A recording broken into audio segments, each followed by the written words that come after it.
जब रोहित से अबीरा को पता चलता है कि रूही को डॉक्टर आई है चेक करने के लिए, तभी अबीरा उसके पास भागती है डॉक्टर के पास। यहाँ पे रूही डॉक्टर के ऊपर बहुत भड़की होती है कि वो कहती है मुझे सॉल्यूशन दीजिए, आपका भाषण नहीं सुनना है मुझे करके। यहाँ पे वो बहुत डॉक्टर पे भड़कती है। डॉक्टर उसे बताने ही जा रही होती है, कहती है कि शांत रहो तुम ऐसा, लेकिन रूही उसे बहुत बुरा भला कहती है। उतने में ही अबीरा वहाँ पे भागते भागते आती है और डॉक्टर को कहती है डॉक्टर मुझे हेल्प चाहिए आपकी, मैं अपने बच्चे को फिट नहीं कर पा रही हूँ, प्लीज़ बताइए ना क्या करना है करके। तभी डॉक्टर अबीरा अबीरा से कहते हैं कि इसका सॉल्यूशन आप दोनों के पास है, आप दोनों ही इसके बारे में जो भी करना है कर सकते हैं करके। और बाहर दरवाजे के बाहर सब घर वाले खड़े होते हैं, अरमान, रोहित, मनीषा, विद्या, दादीसा, काजल, ये सब भी बाहर खड़े रह के सुन रहे होते हैं। डॉक्टर ने ये कहा है कि तुम दोनों ही इसका इलाज हो, एक दूसरे की मदद कर सकते हो। तभी वहाँ से डॉक्टर चली जाती है। अभीरा हाथ फैला के रूही के पास देख रही होती है रोते रोते।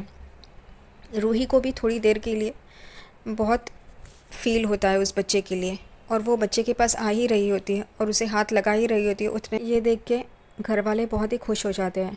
रोहित अरमान के कंधे पे हाथ रखता है, उसे भी लगता है कि रूही उसकी मदद करेगी करके। घर वाले बहुत खुश होते हैं कि चलो रूही बच्चे के लिए ही सही लेकिन अबीरा की मदद करेगी। लेकिन उतने में ही वो लोग देखते हैं कि रूही अपना हाथ रोक लेती है और अपना हाथ अबीरा के बाह को पकड़ती है और उसे दरवाजे से बाहर निकालती है। सब लोग ये देख के हैरान हो जाते हैं, यहाँ तक कि रोहित भी। वो अबीरा से कहती है जो कुछ मेरे बच्चे का है वो उसी का रहेगा, किसी और को हक नहीं मिलेगा। ये सुन के अबीरा रोने लगती है। रूही दरवाज़ा बंद कर लेती है। अबीरा बाहर से उसे कह रही होती है रूही प्लीज़ मेरी मदद करो, लेकिन रूही नहीं करती है। वो अंदर रो रही होती है अपने बच्चे के गम में, और बाहर सब लोग हैरान हो जाते हैं। यहाँ अबीरा को डॉक्टर ये भी कहती है तुम उसे फॉर्मूला पिला सकती हो। यहाँ पे अरमान, रोहित, अबीरा और रूही अपने अपने दुख में होते हैं। सबको अपना अपना अलग दुख ही रहता है। यहाँ पे सब लोग एक दूसरे की मदद नहीं कर सकते और ना ही सच बता सकते हैं। जैसे डॉक्टर ने कहा होता है वैसे ही अबीरा फॉर्मूला बना रही होती है बच्चे के लिए। बच्चा अरमान की गोद में होता है, वो उसे खिला रहा होता है और यहाँ पे अबीरा फॉर्मूला बना रही होती है। उतने में ही विद्या, मनीषा, काजल और दादी साहब वहाँ पे आ जाते हैं। विद्या को बड़ा गुस्सा आ जाता है। विद्या अबीरा से वो बॉटल छीनती है और कहती है तुम ये फॉर्मूला पिला रहे हो बच्चे को, ये सेहत के लिए अच्छा नहीं है करके, तुम कैसी माँ हो। यहाँ पे अबीरा को ताना देना विद्या नहीं बोलती है। अबीरा विद्या के हाथ से वो बॉटल छीनती है और अरमान के पास आती है, बेबी को लेती है और अपनी गोद में रख के वो फॉर्मूला पिला रही होती है। यहाँ पे विद्या चौंक जाती है ये देख के, लेकिन यहाँ पे अरमान उसकी साइड लेता है और विद्या को कहता है वो जो कर रही है उसे करने दीजिए, एक माँ को जो करना चाहिए वही अबीरा कर रही है। और विद्या से हाथ जोड़ के कहता है अबीरा को कुछ मत कहिए, यहाँ पे उसका दर्द कोई नहीं जान सकता। अबीरा भी विद्या से कहती है कल रात से मेरा बच्चा रो रहा है, वो भूख के मारे रो रहा है और कल रात से रो रहा है, उसका गला सूख गया होगा, प्लीज़ मुझे ये फॉर्मूला पिलाने दीजिए। अरमान यहाँ पे विद्या के आगे हाथ जोड़ता है और उसे कहता है प्लीज़ माँ आप अबीरा से कुछ मत कहिए। यहाँ पे दादी सा कहती है चलो विद्या यहाँ से। तभी विद्या थोड़ी दूर पे जाके रुक जाती है।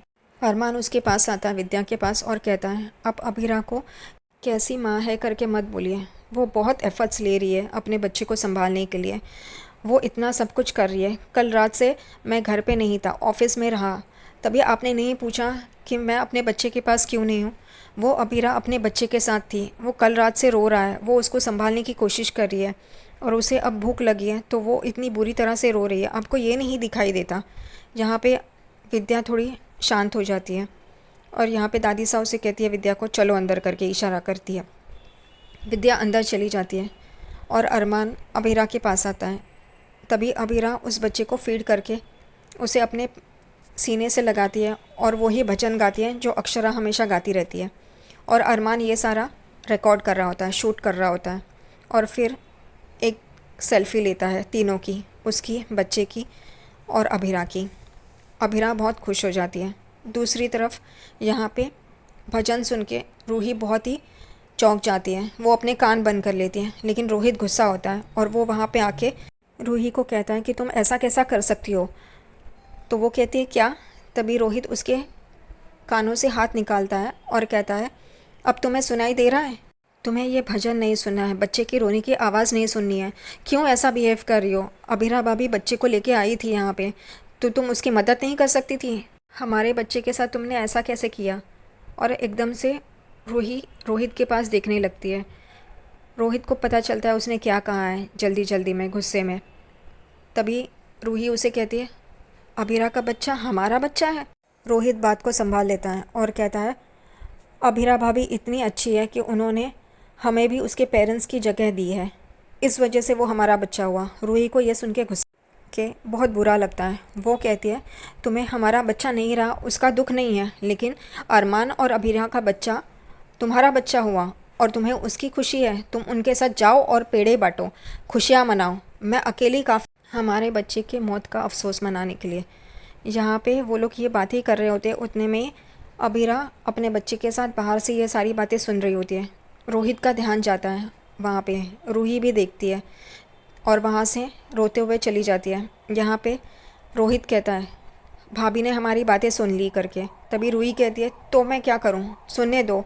रूही रोहित से झगड़ा कर रही होती है और कहती है, तुम्हें तो हमारे बच्चे की पड़ी नहीं है, तो मैं यहाँ पे क्यों हो? एक हस्बैंड वाइफ में दुख आधा आधा बांटते हैं, लेकिन तुम तो अरमान और अबीरा की खुशी में खुशी मना रहे हो, तो मैं यहाँ पे क्यों हूँ? मैं जाती हूँ अपने बीनानू के घर। और वो उस कमरे से बाहर निकलती है और रोहित उसे देखता है।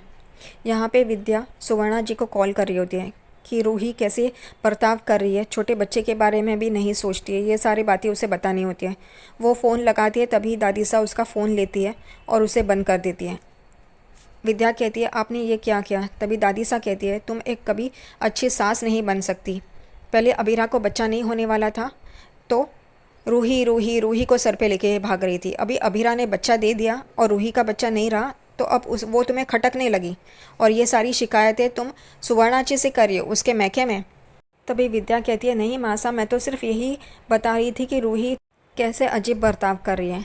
तभी दादी सा कहती है, तुम्हारी दोनों बहुएं, तुम्हारी दो आंखें होनी चाहिए जो एक साथ रोए एक साथ हंसे।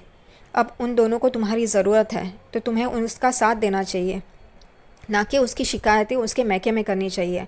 यहाँ पे दादी सा खरी खोटी विद्या को सुनाती है और सही तरीके से उसे समझाती है। यहाँ पे अबीरा अपने बच्चे को पालने में सुला कर रो रही होती है। तभी अरमान वहाँ पे आता है, उसे देखता है। तभी वो कहता है, अब क्या हुआ? तुमने तो बच्चे को सुला दिया है ना, तो तुम्हें खुश होना चाहिए। लेकिन वो सैड होती है क्योंकि रूही की बातें सुन के। वो कहती है, रूही क्या कभी हमारे बच्चे से प्यार नहीं करेगी, हमेशा नफ़रत करेगी? तो अरमान कहता है, उसे वक्त दो करके। और यहाँ पे वो कहता है, तुम्हें तो खुशी मनानी चाहिए, इन मुश्किल हालातों से लड़के तुमने अपने बच्चे को सुलाया है करके। तभी वो वापस रोने लगती हैं। तभी अरमान से पूछता है, अब क्या हुआ? तो कहती है कि मुझे खुशी के मारे रोना आ रहा है। वो अरमान को कहती है कि बेबी तो सो गया है, आप अपनी बच्ची को सुलाओ करके। वो उसके कंधे पे सर रखता है और वो दोनों हंसने लगते हैं। यहाँ पे रात को अरमान और अबीरा सोए होते हैं।